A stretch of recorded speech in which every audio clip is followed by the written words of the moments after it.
جب انسان قبر میں جاتا ہے نا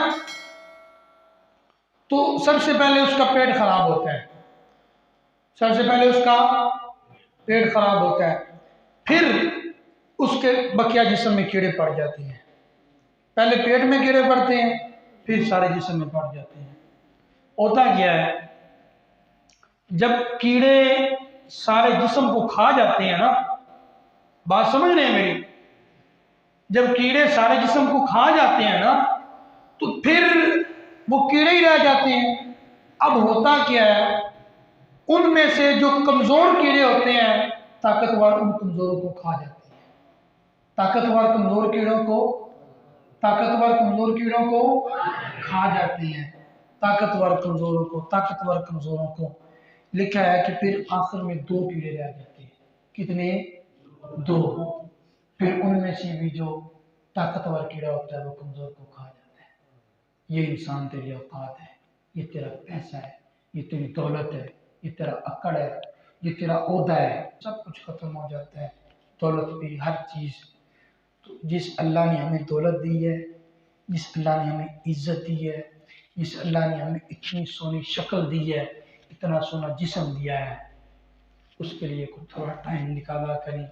فجر کی نماز پڑھی، ظہر کی نماز کا جہاں پہ ٹائم ہو وہاں پہ نماز پڑھی۔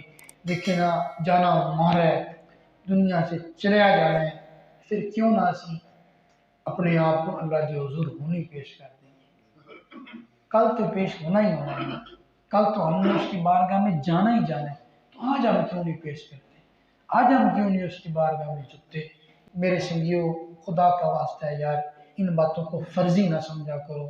ہمارے جو علماء کرام ہیں، یہ سوشل میڈیا کے ذریعے ان تک بھی یہ بات پہنچے کہ خدا کا واسطہ ہے یار، ان کاموں کو چھوڑ دیں۔ یہ فرضی تقریریں، فرضی اشعار پڑھے، عوام سے دادیں وصول کی، پیسے وصول کیے، بینک بیلنس بنایا، گھروں کو چل دیے، پھر کیا؟ تبلیغ ہو نہ ہو، کچھ ہو نہ ہو، نمازوں میں دین نہیں پڑھا اور تمہارے گھر میں دین پڑھا ہوا ہے، بندہ پوچھے ان سے۔ افسوس کی بات ہے، ہمارے علماء نے بھی اس چیز کو ختم کر دیا ہے۔ میرے سنگیو، آ جاؤ واپس دین کی طرف، آ جاؤ اسلام کی طرف۔ اسی میں بقا ہے، اسی میں بہتری ہے، اسی میں عزت ہے، اسی میں فضیلت ہے۔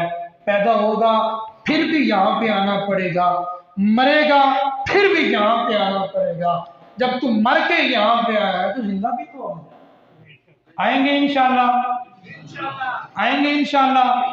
اللہ تعالیٰ مجھے آپ کو توفیق عطا فرمائے۔ معراج کی شب، یہ جو 27ویں کی شب ہے، حضرت انس بن مالک رضی اللہ تعالیٰ عنہ ارشاد فرماتے ہیں کہ حضور نبی اکرم صلی اللہ تعالیٰ علیہ وآلہ وسلم نے ارشاد فرمایا، رجب میں ایک رات ایسی ہے جس میں عبادت کرنے سے اللہ تبارک و تعالیٰ 100 سال کی عبادت کا ثواب عطا فرماتا ہے، اور وہ رات 27ویں کی شب ہے۔